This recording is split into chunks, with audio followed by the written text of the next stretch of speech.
Hello friends, क्या आपको पता है कि आप दिखने वाली योजना बनाकर आप खुद को हमले का निशाना बना लेते हैं। साकार बनकर खुद को शत्रु की पकड़ में रखने या लाने के बजाय खुद को लगातार ढालते रहें। इस सच्चाई को स्वीकारें कि कुछ भी निश्चित नहीं है और कोई नियम तय नहीं है। अपने आप को बचाने का सर्वश्रेष्ठ तरीका पानी की तरह द्रव और निराकार होना है। स्थिरता या स्थायी व्यवस्था पर भरोसा ना करें। हर चीज बदलती है और इस बदलाव को समझने के लिए इस वीडियो में बने रहें।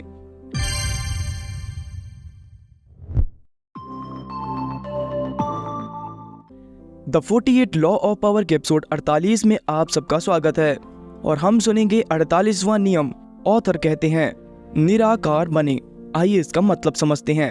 आपको पता है मार्शल आर्ट्स में यह महत्वपूर्ण होता है कि रणनीति समझ में ना आ पाए, छिपकर दांव लगाया जाए और गतिविधियां अनपेक्षित हों ताकि उनके खिलाफ तैयारी करना असंभव हो।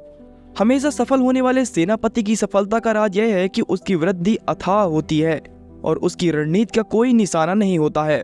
सिर्फ निराकार को ही प्रभावित नहीं किया जा सकता।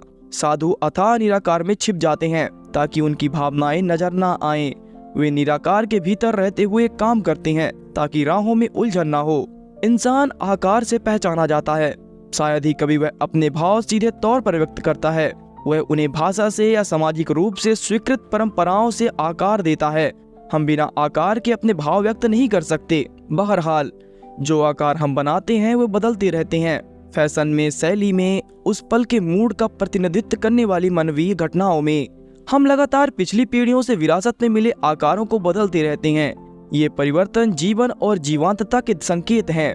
दरअसल जो चीजें नहीं बदलती उनका रूप कठोर हो जाता है। वे हमें मौत की तरह दिखने लगती हैं और हम उन्हें नष्ट कर देते हैं। अक्सर शक्तिशाली व्यक्ति अपनी जवानी में किसी नई चीज को नए रूप में व्यक्त करके ज्यादा रचनात्मकता दिखाते हैं। समाज इस तरह के नएपन का भूखा होता है, इसलिए वह उन्हें शक्ति और पुरस्कार देता है। समस्या बाद में आती है जब वे अक्सर रूढ़िवादी और अधिकारवादी बन जाते हैं, जब वे नए आकार बनाने के सपने नहीं देखते। यह उनकी पहचान बन जाती है और उनकी आदत पड़ जाती है और उनकी कठोरता उन्हें आसान निशाना बना देती है। शक्ति सिर्फ तभी बढ़ सकती है जब इसका आकार लचीला हो। निराकार रहने का मतलब अव्यवस्थित होना नहीं है। हर चीज का एक आकार होता है, इससे बचना असंभव है। प्रकृति का निराकार होना पानी या पारे की तरह है जो अपने माहौल के हिसाब से रूप बदल लेता है। यह आकार लगातार बदलता रहता है, इसका कोई पूर्वानुमान नहीं लगाया जा सकता। ज्ञानी ना तो प्राचीन तरीकों का अनुसरण करना चाहता है, ना ही शाश्वत मानदंड निर्धारित करना चाहता है। वह तो अपने युग की जांच करता है और उससे निपटने की तैयारी करता है। सुंग में एक व्यक्ति था जो खेत जोतता था। उस खेत में एक पेड़ का तना था। एक बार एक खरगोश तेजी से भागते हुए आया और उसके तने से टकरा गया और गर्दन टूटने के कारण वह मर गया। इस पर उस आदमी ने अपने हल को एक तरफ रख दिया और उस पेड़ को देखा। वह एक और खरगोश के आने का इंतजार कर रहा था। उसका इंतजार चलता रहा, लेकिन उसने कभी कोई और खरगोश नहीं पकड़ा तथा सुंग के लोगों ने उसकी हंसी उड़ाई। निराकार होने की पहली मनोवैज्ञानिक आवश्यकता खुद को प्रशिक्षित करना है कि हम किसी चीज को व्यक्तिगत रूप से ना लें, कभी रक्षात्मकता ना दिखाएं। जब आप रक्षात्मक होकर काम करते हैं तो आप अपने भाव को दिखाते हैं और एक स्पष्ट रूप से उजागर करते हैं। आपके विरोधी यह समझ लेंगे कि उन्होंने दुखती रग पर हाथ रख दिया है और वे बार बार उसी जगह पर हाथ रखेंगे। अपने चेहरे को निराकार नकाब की तरह बना लें। इस तरह आप अपने चालबाज सहकर्मियों और विरोधियों को गुस्सा दिला देंगे तथा उन्हें विचलित कर देंगे। इस तकनीक का इस्तेमाल करने वाले एक व्यक्ति बैरन जेम्स रॉथस्चाइल्ड थे। वे पेरिस में रहने वाले जर्मन यहूदी थे। वहाँ की संस्कृति विदेशियों के लिए दोस्ताना नहीं थी, लेकिन रॉथस्चाइल्ड ने इसे व्यक्तिगत रूप से नहीं लिया। इसके अलावा उन्होंने राजनीतिक माहौल में खुद को ढाला, चाहे वह जैसे भी हो। रॉथस्चाइल्ड ने सबको स्वीकार किया और वे माहौल में घुल मिल गए। उनका कोई आकार नहीं होने के कारण वे माहौल में ढलकर समृद्ध हुए, जबकि दूसरे अमीर परिवार उस समय के जटिल बदलाव और उस उतार चढ़ाव में बर्बाद हो गए, क्योंकि अतीत में जकड़े रहकर उन्होंने अपना स्पष्ट रूप उजागर कर दिया था। जब आपकी उम्र बढ़े तो आपको अतीत पर कम विश्वास करना चाहिए। सतर्क रहें, वरना आपके चरित्र का आकार कहीं आपको अवशेष न बना दे। बहरहाल यह कभी न भूलें कि निराकार होना एक राजनीतिक अभिनय है। यह आपको राजनीतिक आश्चर्य रचने की जगह देता है। जब आपके दुश्मन आपके अगले कदम का अनुमान लगाने के लिए संघर्ष करते हैं तो वे अपनी रणनीति उजागर कर देते हैं और घाटे की स्थिति में आ जाते हैं। इससे आपको पहल करने की शक्ति मिलती है, जबकि आपके शत्रु हमेशा प्रतिक्रिया करने के लिए विवश हो जाते हैं। याद रहे, निराकार होना एक औजार है। इसके बहाव के साथ बहने वाली शैली ना माने या किस्मत के थपेड़ों के प्रति क्षमाशीलता ना समझें। आप निराकार का उपयोग आंतरिक लय और शांति उत्पन्न करने के लिए नहीं करते, बल्कि अपनी शक्ति बढ़ाने के लिए करते हैं। अंत में हर नई परिस्थितियों के अनुरूप ढलना सीखने का मतलब है घटनाओं को अपनी आंखों से देखना और दूसरों की अनचाही सलाह को नजरअंदाज करना। इसका मतलब है कि अंततः आपको दूसरों के सिखाए नियमों को दूर फेंक देना चाहिए। आपको उन पुस्तकों को भी दूर फेंक देना चाहिए जो आपको बताती हैं कि आपको क्या करना चाहिए। यही आपको बड़ों बूढ़ों की समझदारी पूर्ण सलाह के साथ भी करना चाहिए। दूसरों के विचार पर बहुत ज्यादा भरोसा करेंगे तो आप अंततः एक ऐसा आकार बना लेंगे जिसे आपने नहीं बनाया है। अतीत के प्रति क्रूर रहें, खासकर अपने अतीत के प्रति, और उन जीवन दर्शन के प्रति भी कोई सम्मान न रखें जो आप पर किसी दूसरे ने थोपे हों। अगर कोई पुराने राजाओं की नीतियों से वर्तमान युग के लोगों पर शासन करना चाहे तो वह उसी पेड़ दिखने वाली आदमी की तरह काम कर रहा होगा। आपको इस तरह होना चाहिए जिस तरह पंखों का संदेशवाहक, वाणिज्य का देवता, चोरों तथा जुआरियों का संरक्षक देव और तेजी से धोखा देने वाले लोगों का अधिपति। यह सब एक व्यक्ति में था। यह उस दिन हुआ जिस दिन मरकरी पैदा हुआ था। उसी दिन उसने लॉयर नाम का वाघ यंत्र खोज लिया था। शाम तक उसने अपोलो के मवेशी चुरा लिए थे। वह संसार भर में अपना मनचाहा रूप रखकर घूमता था। पारे को मरकरी इसलिए कहा जाता है क्योंकि यह भी उतना ही अस्थिर और निराकार है। यह निराकार होने की शक्ति दर्शाता है। इस पर विशेषज्ञ की राय है कि सेना की पूर्णता निराकार बनने में है। युद्ध में विजय एक ही रणनीति को बार बार दोहराने से नहीं मिलती, बल्कि लगातार बदलाव करने से मिलती है। सेना का एक ही व्यू नहीं होता है, पानी का एक ही आकार नहीं होता है। विरोधी के अनुसार बदलकर और ढलकर विजय हासिल करने की योग्यता को ही प्रतिभा कहते हैं। तो इस सीरीज में ये आखिरी नियम था। तो अब हमने जितने भी नियम सुने हैं उनको एक बार फिर से शॉर्ट फॉर्म में रिवाइज कर लेते हैं। तो नियम कुछ इस प्रकार हैं। नियम 1, कभी बॉस से श्रेष्ठ ना दिखें। इस नियम में हमने सीखा कि आपके ऊपर वाले लोग कभी भी आपको अपने बराबरी में देखकर डर जाते हैं और फिर आपके लिए बाधा उत्पन्न करते हैं, और इससे बचने के तरीके समझे। नियम 2, शत्रुओं से काम लेना सीखें। इस नियम में हमने सीखा कि मित्र से ज्यादा शत्रु काम के हैं और हम शत्रुओं से किस प्रकार काम करवा सकते हैं। नियम 3, अपने इरादे छिपा कर रखें। इस नियम में हमने अपने इरादों के छिपाने के महत्व को जाना। नियम 4, हमेशा जरूरत से कम बोलें। इस नियम में हमने सीखा कि जरूरत से कम बोलकर हम अपनी शक्ति को कैसे बढ़ा सकते हैं। नियम 5, प्रतिष्ठा पर बहुत कुछ निर्भर करता है, हर कीमत पर इसकी रक्षा करें। इस नियम में हमने सीखा कि अपनी प्रतिभा की रक्षा करना क्यों जरूरी है। नियम 6, हर कीमत पर सबका ध्यान आकर्षित करें। इस नियम में हमने अपने आप को आकर्षित बनाना सीखा और सबको आकर्षित करने के नियम जाने। नियम 7, काम दूसरों से करवाएं लेकिन श्रेय खुद लें। इस नियम में हमने सीखा कि लोगों से काम करवा कर खुद को श्रेष्ठ कैसे बना सकते हैं। नियम 8, दूसरों को अपने पास बुलाएं, जरूरत पड़ने पर दाना भी डालें। इस नियम में हमने यह जाना कि लोगों से किस प्रकार काम करवाया जा सकता है। नियम 9, बहस से नहीं अपने कामों से जीतें। इस नियम में हमने यह जाना कि बहस करने से सिर्फ बहस ही प्राप्त होती है, असली शक्ति तो काम करके दिखानी पड़ती है। नियम 10, संक्रमण, दुखी और बदकिस्मत लोगों से बचे। इस नियम में हमने यह सीखा कि दुनिया में कुछ इस प्रकार के लोग होते हैं जिनके साथ रहना एक नकारात्मक प्रभाव डालता है। इस प्रकार के व्यक्तियों को बदलना असंभव होता है, इसलिए इनके प्रभाव में ना आकर हमें इन लोगों से बचना चाहिए। नियम 11, लोगों को अपने पर निर्भर बनाना सीखें। इस नियम में हमने सीखा कि लोगों को उनकी खुशी और समृद्धि के लिए अपने आप पर निर्भर बनाएं और आपको डरने की कोई बात नहीं है। उन्हें कभी भी इतना ना सिखाएं कि वे आपके बिना काम चला सकें। अंतिम शक्ति लोगों से अपनी इच्छा अनुसार काम करवाने की शक्ति है। नियम 12, शिकार को निशस्त्र करने के लिए थोड़ी सी ईमानदारी और उदारता का इस्तेमाल करें। इस नियम में हमने सीखा कि आप अपने दुश्मन को ईमानदारी और उदारता से भी हरा सकते हैं और कमजोर कर सकते हैं। नियम 13, मदद मांगते समय दया या कृतज्ञता की नहीं बल्कि स्वार्थ की दुहाई दे। इस नियम में हमने सीखा कि मदद मांगते समय लोगों को यह नहीं लगना चाहिए कि वे आपके लिए काम कर रहे हैं, बल्कि उस मदद में भी उन्हें उनका स्वार्थ दिखना चाहिए, क्योंकि बिना स्वार्थ के कोई भी काम नहीं करता है। नियम 14, मित्र की तरह दिखें लेकिन काम जासूस की तरह करें। इस नियम में हमने सीखा कि एक मित्र के रूप में दिखें और एक जासूस के रूप में कार्य करें। किसी के करीब जाने और उसके राज जानने के लिए उससे दोस्ती करने का नाटक करें, फिर उस जानकारी का उपयोग उनके खिलाफ करें। नियम 15, अपने दुश्मनों को पूरी तरह मिटा दें। इस नियम में हमने सीखा कि अपने दुश्मनों को पूरी तरह से कुचल देना चाहिए और जब मौका मिले तो अपने शत्रुओं को जड़ से नष्ट कर देना चाहिए। इसलिए उन पर कोई दया न दिखाएं, जिससे भविष्य में उनकी आपसे टकराने की कोशिश करने की संभावना कम होगी। नियम 16, सम्मान पाने के लिए दूरी बनाएं। इस नियम में हमने सीखा कि गैर हाजिरी का उपयोग मान सम्मान बढ़ाने में करें। यदि आप हमेशा आसपास नहीं रहेंगे तो लोग आपका अधिक आदर करेंगे, वे आपको जरूरी मानेंगे और आपकी शक्ति बढ़ेगी। नियम 17, इस नियम में हमने सीखा कि लोगों को गुमराह करके रखें, वे कभी नहीं जान पाएंगे कि आपसे क्या अपेक्षा की जाए। वे निरंतर भय की स्थिति में रहेंगे जो उन्हें और अधिक कमजोर बना देगा। नियम 18, अपनी सुरक्षा के लिए किले ना बनाएं, एकाकीपन खतरनाक है। इस नियम में हमने सीखा कि अकेला रहना और अकेले काम करना कमजोरी की निशानी है, क्योंकि शक्ति ज्यादा और एकता में होती है। इसलिए हमें अकेले नहीं बल्कि लोगों के साथ रहना चाहिए और उन्हें अपने साथ रखना चाहिए, जिससे वह आपके लिए काम करें। यह जाने कि आपके सामने कौन है, गलत व्यक्ति को नाराज ना करें। इस नियम में हमने सीखा कि किसी को धोखा देने का प्रयास करते समय जाने कि आप किसके साथ व्यवहार कर रहे हैं, ताकि आप अपना समय बर्बाद ना करें या प्रक्रिया में कोई विवाद ना खड़ा करें। और इस नियम में हमने कई प्रकार के लोगों के बारे में भी जाना है। नियम 20, किसी के पिट्ठू ना बने। इस नियम में हमने सीखा कि हमें किसी भी पक्ष या उद्देश्य के लिए काम नहीं करना चाहिए। अपनी स्वतंत्रता बनाए रखकर हम अपने आप को नियंत्रण में रखते हैं। दूसरे आपका ध्यान आकर्षित करने की होड़ करेंगे। आपके पास पक्षों को एक दूसरे के विरुद्ध खड़ा करने की क्षमता भी होती है। नियम 21, मूर्ख बनाने के लिए मूर्ख बनने का नाटक करें, सामने वाले से ज्यादा मूर्ख दिखें। इस नियम में हमने सीखा कि अपने दुश्मन को ऐसा महसूस कराएं कि वे आपसे अधिक चतुर हैं और उन्हें आपके छिपे हुए इरादों पर संदेह नहीं होगा। और इस तरीके का उपयोग करके हम अपना काम आसानी से कैसे करवा सकते हैं। नियम 22, समर्पण की चाल का प्रयोग करें, कमजोरी को शक्ति में बदलें।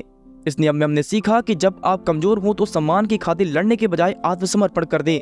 इससे आपको ताकतवर बनने और अपने विजेता को कमजोर करने का समय मिलता है। इस समर्पण का तरीका क्या है, इस तरीके के बारे में हमने इस नियम में जाना है। नियम 23, अपनी शक्तियों को केंद्रित करें। इस नियम में हमने सीखा कि अपने संसाधनों और ऊर्जाओं को एक उस जगह पर केंद्रित करें जहां आपको सबसे अधिक प्रभाव पड़े, जिससे आप सबसे अधिक लाभ प्राप्त करेंगे, अन्यथा आप सीमित समय और ऊर्जा बर्बाद करेंगे। इसलिए इस नियम में हमने एकाग्रता की शक्ति को भी जाना है। नियम 24, आदर्श दरबारी की भूमिका निभाएं। इस नियम में हमने जाना जिस समाज में हम खेल रहे हैं उसके नियमों को जानें और उनका पालन करें, ताकि सबका ध्यान आकर्षित ना हो और हम अपना काम आसानी से कर पाएं। नियम 25, खुद को नए सांचे में ढालें। इस नियम में हमने जाना दूसरे आपको परिभाषित करें, उसके बजाय आपको एक शक्तिशाली छवि बनानी चाहिए जो सबसे अलग हो। अवसर के अनुसार अपनी उपस्थिति और भावनाओं को बदलें। जो लोग जीवन से बड़े लगते हैं वे प्रशंसा और शक्ति को आकर्षित करते हैं। नियम 26, अपने हाथ साफ रखें। इस नियम में हमने जाना आप अनिवार्य रूप से गलतियां करेंगे या आपको अप्रिय समस्याओं का समाधान करना होगा, लेकिन गंदे काम करने के लिए दूसरों को ढूंढकर उनके ऊपर दोष लगाएं और उन्हें बलि का बकरा बनाकर अपना हाथ साफ रखें। नियम 27, अनुयायी बनाने के लिए लोगों के विश्वास का लाभ उठाएं। इस नियम में हमने जाना लोगों को कुछ ऐसा पेश करना चाहिए जिस पर वे विश्वास कर सकें और कोई ऐसा व्यक्ति होना चाहिए जिसका वो अनुसरण कर सकें। दुनिया से वादा करें लेकिन उसे स्पष्ट रखें। लोगों में उत्साह जगाएं। लोगों के अकेलेपन की बेताब जरूरत को पूरा करें, क्योंकि अन्यायी आपके जेब भरते हैं और आपके विरोधी उन्हें भड़काने से डरते हैं। नियम 28, बहादुरी के साथ काम करने उतरें। इस नियम में हमने जाना हमें कोई भी कार्य साहस के साथ करना चाहिए, नहीं तो वह कार्य करना ही नहीं चाहिए। और यदि आप गलतियां करते हैं तो उन्हें और भी अधिक साहस के साथ सुधारें। साहस से प्रशंसा और शक्ति दोनों मिलती है। नियम 29, अंत तक पूरी योजना बनाएं। इस नियम में हमने जाना हमें अंत तक स्पष्ट योजना बनानी चाहिए। सभी संभावित खतरों और लाभों को ध्यान में रखें, फिर अपने रास्ते से विचलित ना हो, नहीं तो आपको बिना सोचे समझे प्रतिक्रिया करने के लिए मजबूर होना पड़ता है और जोखिम उठाना पड़ता है। नियम 30, अपनी उपलब्धियों को आसान दिखाएं। इस नियम में हमने जाना कठिन कामों को आसान बनाइए और आप दूसरों में हैरानी पैदा करेंगे और शक्तिशाली बनेंगे। इसका उल्टा, जब आप अपने प्रयासों को बहुत ज्यादा बढ़ा देते हैं तो आपकी उपलब्धियां कम प्रभावशाली लगेंगी और आप सम्मान खो देंगे। नियम 31, विकल्पों पर नियंत्रण करें। दूसरों को ताश के उन पत्तों से खिलाएं जो आपने बांटे हैं। इस नियम में हमने जाना लोगों को धोखा देने के लिए उन्हें उचित विकल्प देने का प्रयास करें, लेकिन उनके विकल्पों को सीमित करें जो आपके पक्ष में काम करते हैं। चाहे वे कोई भी विकल्प चुने, वो हमेशा आपके लिए काम करेंगे। नियम 32, लोगों की फैंटेसी या फंतासियों के साथ खेलें। इस नियम में हमने जाना जीवन में निराशा देने वाली वास्तविकता के उल्टा आकर्षक कल्पनाएं बनाएं और लोग इस कल्पना के कारण आपके पास आएंगे। सही कहानी गढ़ें और धन और शक्ति आपके पीछे पीछे आएगी। नियम 33, हर व्यक्ति की कमजोर नस पहचानें। इस नियम में हमने जाना हर किसी की एक कमजोरी होती है, इसे खोजें और इसका लाभ उठाएं, जिसका उपयोग आप अपने लाभ के लिए कर सकते हैं। नियम 34, शहंशाहों की तरह रहें। सम्राट जैसा सम्मान पाने के लिए सम्राट की तरह काम करें। इस नियम में हमने जाना यदि आप राजसी व्यवहार करेंगे तो लोग भी आपके साथ वैसा ही व्यवहार करने लगेंगे। गरिमा, सम्मान और सबसे ज्यादा आत्मविश्वास प्रदर्शित करें कि आप महान चीजों के लिए और महान चीजें आपके लिए बनी हैं। महान चीजें आपकी किस्मत में हैं और दूसरे इस पर विश्वास करेंगे। नियम 35, टाइमिंग की कला में माहिर बने। इस नियम में हमने जाना शक्ति के उतार चढ़ाव का अनुमान लगाएं, सही समय को पहचानें और खुद को सही दिशा में ले जाएं। धैर्य रखें और अपने पल का इंतजार करें। खराब समय में हार ना माने, नहीं तो खराब समय करियर और महत्वाकांक्षाओं को खत्म कर देता है। नियम 36, जो चीज आप पा ना सके उनका तिरस्कार करें। उन्हें नजरअंदाज करना ही सर्वश्रेष्ठ प्रतिशोध है। इस नियम में हमने जाना कभी कुछ चीजों को अनदेखा करना बेहतर होता है, क्योंकि प्रतिक्रिया करने से छोटी समस्याएं बड़ी बन जाती हैं। आप बुरे दिख सकते हैं और आपके दुश्मन का ध्यान आकर्षित हो सकता है। नियम 37, चकाचौंध का आभा मंडल बनाएं। इस नियम में हमने जाना शब्दों के अलावा अपनी शक्ति को बढ़ाने के लिए दृश्य और प्रतीकों का प्रयोग करें। लोग जो देखते हैं वह उन पर उनकी सुनी हुई बातों से ज्यादा प्रभाव डालता है, क्योंकि जो दिखता है वह बिकता है। नियम 38, जैसा चाहे सोचें लेकिन व्यवहार सबके जैसा करें। इस नियम में हमने जाना अलग होने का दिखावा ना करें, अन्यथा लोग सोचेंगे कि आप उन्हें नीची नजर से देखते हैं और आपसे बदला लेंगे। अपना काम पूरा करने के लिए लोगों के साथ घुल मिल कर रहें। नियम 39, मछली पकड़ने के लिए पानी हिलाएं। इस नियम में हमने जाना हमेशा शांत और उद्देश्य के लिए एकाग्र रहें। जब आप क्रोधित होते हैं तो आप नियंत्रण खो देते हैं, लेकिन अगर आप अपने दुश्मनों को क्रोधित कर सकते हैं तो आपको लाभ मिलता है, इसलिए अपना धैर्य बनाए रखें। नियम 40, मुफ्त लंच का तिरस्कार करें। इस नियम में हमने जाना कभी कुछ मुफ्त में मिलने वाली चीज असल में मुफ्त नहीं होती है। अपने लक्ष्यों को प्राप्त करने के लिए धन और उदारता का रणनीतिक उपयोग करें। उदारता को मजबूत बनाने के लिए उपहारों का प्रयोग करें और लोगों को अपने प्रति बांध कर रखें। नियम 41, महान व्यक्ति का अनुसरण ना करें। इस नियम में हमने जाना अतीत से अलग हटकर अपना खुद का नाम बनाएं, नहीं तो आपको अपने पूर्ववर्ती की नकल करने के कारण असफल माना जाएगा। नियम 42, गड़रियों को मार दें, भेड़ें तितर बितर हो जाएंगी। इस नियम में हमने जाना समूह में समस्या अक्सर एक अकेले व्यक्ति से शुरू होती है जो गड़बड़ी पैदा करता है। इससे पहले कि दूसरे लोग इसके प्रभाव में आ जाएं, उन्हें रोक दें या उन्हें अपने से दूर कर दें। नियम 43, दूसरों के दिल और दिमाग पर काम करें। इस नियम में हमने जाना दूसरों के दिल और दिमाग को जीतें, उनकी भावनाओं और कमजोरियों से खेलें और उनके स्वार्थ को ध्यान में रखें और उनसे अपना काम करवाएं। नियम 44, दर्पण दिखाकर निशस्त्र और क्रोधित करें। इस नियम में हमने जाना लोगों को आकर्षित करें, यह भ्रम पैदा करें कि आप उनके बात को सही मानते हैं। वे समझे जाने के लिए इतने आभारी होंगे कि आपके छिपे हुए इरादों को नोटिस नहीं करेंगे और आप आसानी से विजय प्राप्त कर लेंगे। नियम 45, परिवर्तन की आवश्यकता का भाषण दें, लेकिन एकदम ज्यादा सुधार कभी ना करें। इस नियम में हमने जाना बदलाव की बात करें लेकिन धीरे धीरे आगे बढ़ें। बहुत अधिक बदलाव परेशान करने वाले होते हैं और इससे विरोध भड़क सकता है। नियम 46, बहुत आदर्श नजर ना आए। इस नियम में हमने जाना ईर्ष्या को रोकने या कम करने के लिए किसी दोष या कमजोरी को स्वीकार करें, किस्मत की भूमिका पर जोर दें या अपनी प्रतिभा को कम आंकें। अगर आप ईर्ष्या को पहचान नहीं पाते और इसे जड़ से खत्म नहीं करते तो यह बढ़ती जाएगी और ईर्ष्यालु लोग आपके खिलाफ कपटपूर्ण तरीके से काम करेंगे, इसलिए ईर्ष्या को पहचानें। नियम 47, लक्ष्य से आगे ना जाएं, सीखे कि जीतने के बाद कहाँ रुकना है। इस नियम में हमने जाना जब आप जीत जाते हैं तो जीत का क्षण खतरनाक होता है, क्योंकि अगर आप किस्मत आजमाते हैं तो आप ऐसी गलती कर बैठेंगे जिनकी आपने योजना नहीं बनाई थी, क्योंकि आप किस्मत के भरोसे जीतकर अपनी भावनाओं का नियंत्रण खो देते हैं। नियम 48, निराकार बने। इस नियम में हमने जाना आप जिस तरह चाहें सोच सकते हैं, लेकिन अगर आप सत्ता बरकरार रखना चाहते हैं तो आपको हर किसी की तरह व्यवहार करना होगा। लोगों को विश्वास दिलाना होगा कि आप बिल्कुल उनके जैसे हैं और आप इस तरीके से उन्हें आसानी से नियंत्रित कर पाएंगे। मैं उम्मीद करता हूं कि आपको इस सीरीज की वीडियो से कुछ मदद मिली होगी। तो यह था हमारा द 48 लॉ ऑफ पावर का अंतिम एपिसोड। इस शानदार यात्रा में आपने हमारा साथ दिया, इसके लिए हम आपका तहे दिल से शुक्रिया अदा करते हैं। मैंने यह नियम आपको इसलिए सिखाए ताकि आप शक्ति के शिखर तक पहुंच सकें और सफलता हासिल कर सकें और कोई भी आपको इन नियमों द्वारा मैनिपुलेट न कर पाए या दबाव न बना पाए और आप इस ज्ञान के साथ आगे बढ़ते रहें। इस नियम को सोच समझकर उपयोग करें और सही जगह पर इस्तेमाल करें, क्योंकि सब व्यक्ति बुरे नहीं होते और सब व्यक्ति अच्छे नहीं होते। इसी तरह आगे भी वीडियोज इस चैनल पर आती रहेंगी। तो अगली वीडियो किस टॉपिक पर देखना चाहते हैं जरूर बताएं और चैनल को सब्सक्राइब जरूर करें। और वीडियो पसंद आई हो तो लाइक करें और सक्सेस के लिए सुनते रहें ride as we book with me.